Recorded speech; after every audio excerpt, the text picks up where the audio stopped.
시청자 여러분 안녕하십니까? VOA 모닝 뉴스입니다. 도널드 트럼프 미국 대통령은 올해 국정연설에서 북한이나 한반도 관련 언급을 하지 않았습니다.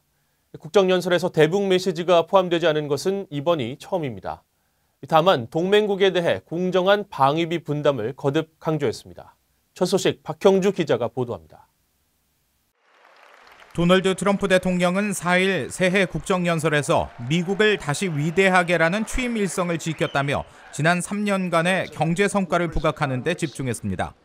Since my election, we have created 7 million new jobs, 5 million more than government experts projected during the previous administration. 중동 문제와 아프가니스탄, 베네수엘라 사태 등 주요 외교 현안을 언급했지만 북한 관련 발언은 없었습니다. 트럼프 대통령의 국정연설에서 대북 메시지가 나오지 않은 것은 이번이 처음입니다.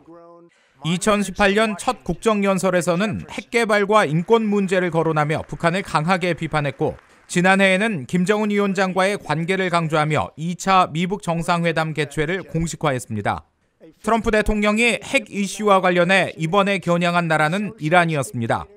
The Iranian regime must abandon its pursuit of nuclear weapons, stop spreading terror, death and destruction, and start working for the good of its own people. 트럼프 대통령은 또 방위비 분담금과 관련해 동맹국의 분담금 증액을 거듭 강조했습니다. 현재 협상을 진행하고 있는 한국을 거론하진 않았지만 추가 부담을 하고 있는 동맹들이 늘고 있다고 말했습니다.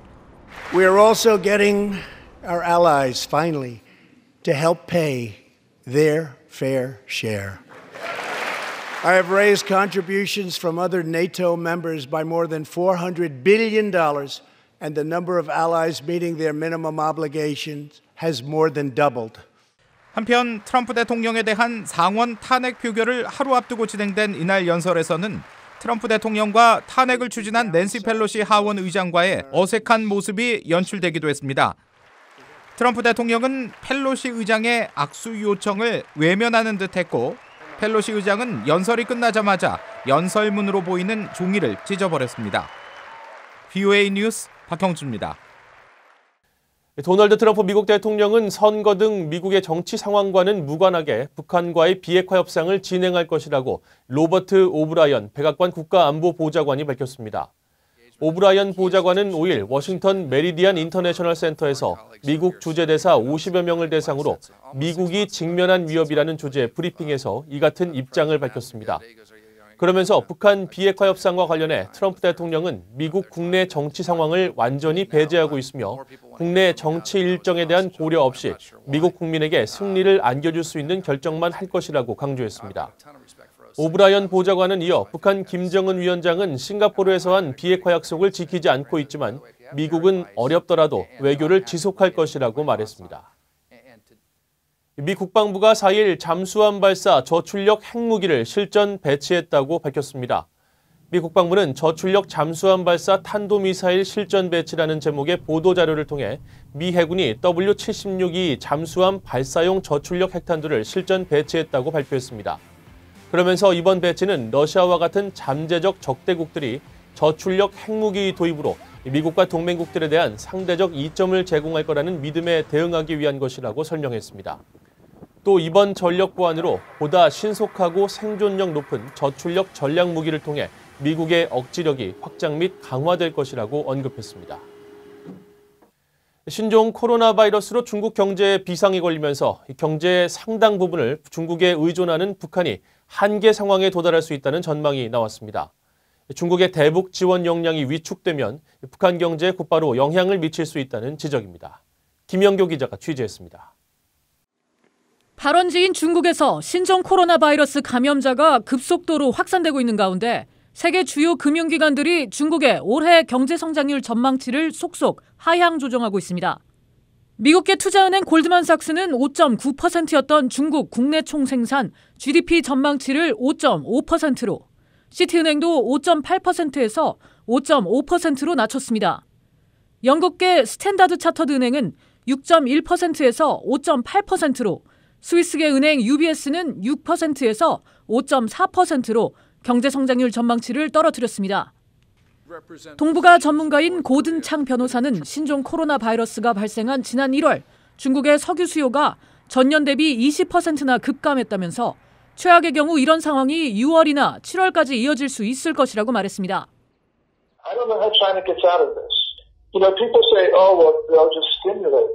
But you got to remember, stimulate, you got to have people who are out spending. And people just are not spending. They're in their homes. And that's true not just in Wuhan, but in many other cities as well.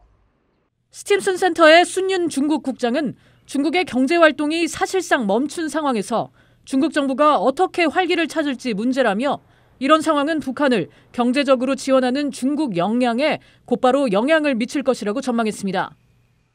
I think that's going to be reflected in a tightened purse or tightened budget that China will have for aiding or assisting countries like North Korea.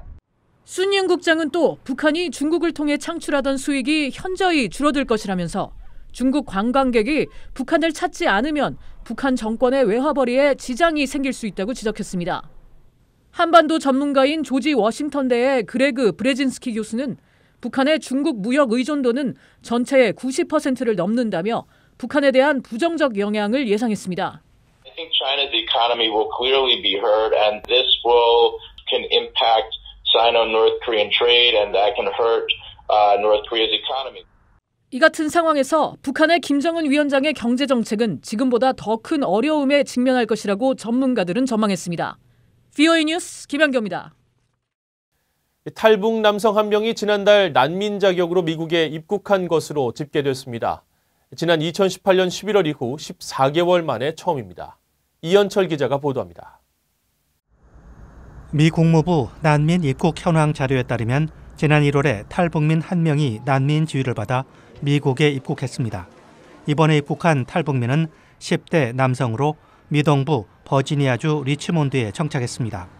이 탈북민은 한국을 거치지 않고 태국에서 난민 지위를 받아 미국에 입국했습니다. 탈북민이 난민 지위를 받아 미국에 들어온 것은 지난 2018년 11월 이후 14개월 만에 처음입니다.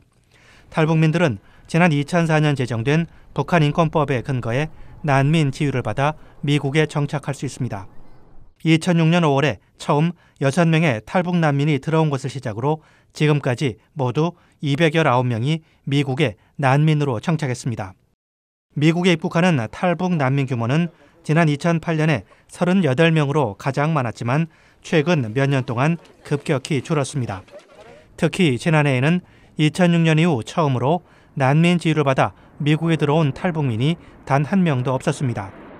다만 지난해 제3국에 체류 중이던 탈북민 일가족 3명이 미국 외교관들의 도움으로 미국에 입국해 망명 절차를 밟고 있는 것으로 BOA 취재 결과 확인된 바 있습니다. 이들은 미국에 먼저 정착한 가족의 신원 보증과 현지 외교관들의 신속한 지원으로 미국에 입국할 수 있었던 것으로 알려졌습니다. 북한 인권 전문가들과 탈북 지원 활동가들은 북한과 중국 당국이 국경 보안을 강화하면서 북한을 탈출하기가 점점 더 어려워지고 있다고 밝혔습니다. 아울러 탈북민들이 미국으로 오는 주된 통로인 태국에서 미국 입국을 위해 거쳐야 하는 심사 기간이 너무 길고 복잡한 것도 중요한 문제로 지적되고 있습니다. BOA 뉴스 이현철입니다. 북한이 한국을 침공할 경우 미국의 군사적 개입 여부와 관련해 미국 내 세대 간 인식 격차가 크다는 조사 결과가 나왔습니다. 미국 시카고 국제문제협의회가 4일 발표한 설문조사 결과에 따르면 1980년 이후 출생한 현재 30, 40대는 49%가 북한이 한국을 침공했을 때 미국의 군사적 개입에 찬성했지만 1925년 이후 출생한 80, 90대 전후의 고령층은 76%가 미국이 참전해야 한다고 답해 대조를 이뤘습니다. 또 기성세대는 이란의 핵 위협과 함께 북한의 한국 침공을 미군 개입이 가장 필요한 경우라고 밝혔지만 젊은 세대는 이란 핵 문제와 이슬람 극단주의 테러리스트 문제, 이스라엘과 팔레스타인 분쟁 가운데 북한 문제를 가장 참전 필요성이 적은 문제로 꼽아 세대 간 큰 인식 차이를 보였습니다. 이상으로 VOA 모닝뉴스를 마칩니다. 시청해주신 여러분 고맙습니다.